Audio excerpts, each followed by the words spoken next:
ঝালদা শহরের কেন্দ্রস্থলে অবস্থিত শিলফোর পাহাড় আজও ইতিহাস ও ভক্তির মিলনস্থল।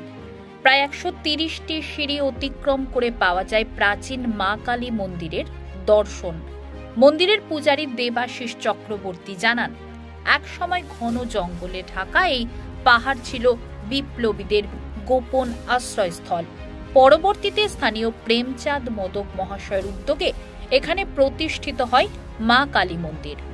তৎকালীন সাংসদ দেবেন্দ্রনাথ মাহাতোর প্রচেষ্টায় 1973 সালে শুরু হয় মন্দিরের সৌন্দর্যায়ন এবং 2017 সালে ঝালদা পৌরসভার উদ্যোগে মন্দিরটি নতুন রূপ পায়।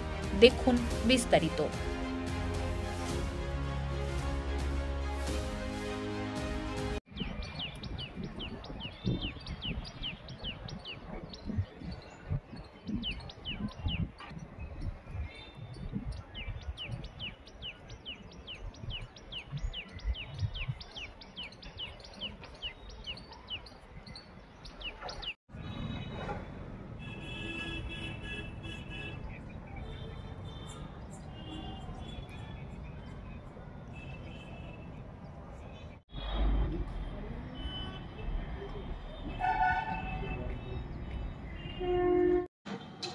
ঝালদার শিল্প পাহাড় কালী পুজো নিয়ে কি বলবেন শিল্প পাহাড়ে কালী পুজো নিয়ে?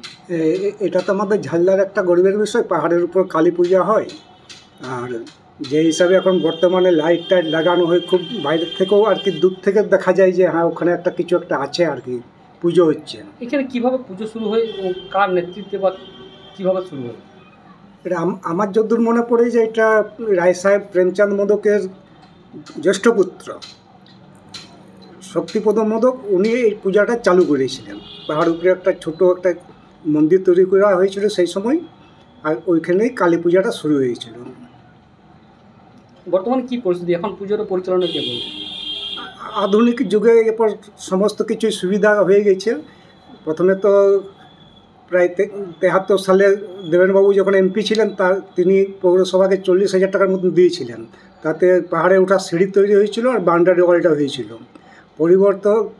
পরিবর্তে বর্তমানে যিনি চেয়ারম্যান আছেন সুরেশ আগরওয়াল, তিনি বিউটিফিকেশনের টাকায় পাহাড়টাকে খুব সুন্দর সাজিয়েছেন। ফোয়ারা হয়েছে, লাইট লাগিয়েছে।